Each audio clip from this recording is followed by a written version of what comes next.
Hi there, it's Doug Stein with D-Source, and it occurred to me, since everyone is working from home right now, or most people, and some of you have never done it before, I thought maybe I could help shorten the learning curve a little bit by giving some of my previous experience when I first started working from home about 17 years ago.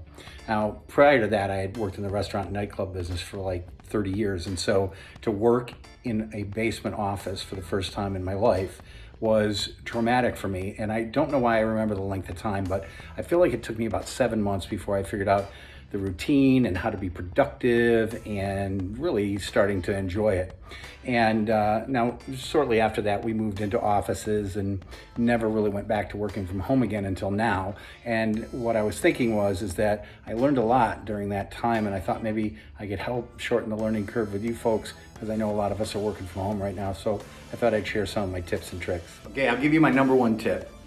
When you're working from home, it's super important that you get up every morning and take a freaking shower.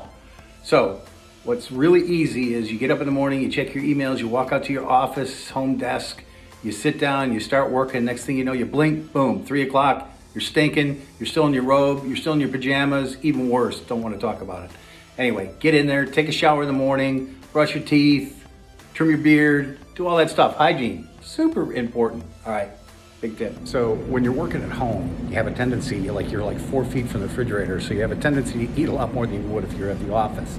And so, while you're working at home, and during this time right now where everybody's at home, you should find some time to work out. You don't want to become a fat ass, which is easy to do, especially when you're working from home. So if you live in a condo like mine, it's always good to find some time to go to the gym.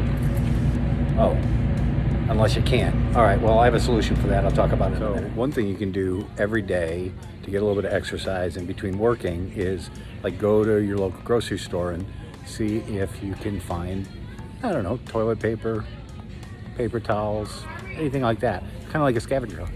Now, working from home sometimes has its disadvantages too, because your work is right there where your home is. And so as a result, you could end up working more hours than you normally would if you were going to and from the office. But, here's the thing. For some of you, it's probably a good idea that you work some more hours because you weren't working that many to begin with, you lazy shits.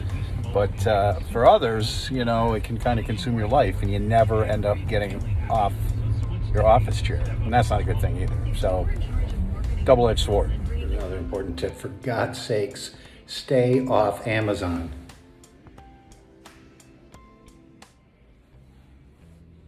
So when you're working from home, you need to take a little bit of time and go out, have a walk, get some air, stretch your legs, get away from your office desk, get away from your family. Otherwise, all you're smelling is your house the entire time. You can't just smell your house the entire time. That's gross. So get some fresh air. If you can find some place with some scenery, this is beautiful down here by the Chicago River. But, and I have some friends of mine that are out in California rubbing it in because they're sitting by their pools and stuff like that after them. Anyway, so get some exercise, do a little walking, get some fresh air, don't smell like your house. Okay, another important aspect about working from home is making sure that you go to bed around the same time and you wake up around the same time that you would if you were going into your office. It's really easy to fall in the habit of staying up really late or sleeping in. And with all the excess stress that's going on outside our regular lives right now, it's really important that you get your rest. It's important. It keeps you sharp during the day. So I'm gonna get ready to go to bed right now. You guys might as well leave because I'm gonna sleep in pajamas and nobody needs to see that. Hey, so look, when you're working from a home office and all the gyms are closed right now, it's important that you get a little workout in. So you might have a stationary bike at home. Use it, come on. Brush it off, dust it off, use it a little bit. 15, 20 minutes on that, it's great for cardio. Then you can go and you can buy from Amazon, some resistance bands. They're super cheap. You do lots of different exercises with these. Bicep curls and all sorts of different things. There's like 50 different exercises. So that's a good workout too. Then you can do these incline push-ups. You find any counter and you just knock those bad boys out. It gives you a little bit of something going on. These are really good, especially if you're got man boobs and stuff. It's really good. Knock out 50, 100 of these. Super good for you before you go back to your home office. I just think when you're home, when you're close to the refrigerator and stuff, and food's really tempting at this time, it's important that you stay in shape and that you don't put on a bunch of pounds while you're working home. That's it. Last but not least, when you're working at home and you know, you get your family there and you're working from your home office, you should try some new things too, right? Like I heard about this thing called TikTok. So look, I'm gonna get on TikTok. I'm gonna get on TikTok. Hang on a minute. Hey, Havana, come on, do a TikTok with me. No. Come on, let's TikTok. No. Are you serious? I want to do my first TikTok. Yeah, that's so weird. Well, some stuff you just can't try.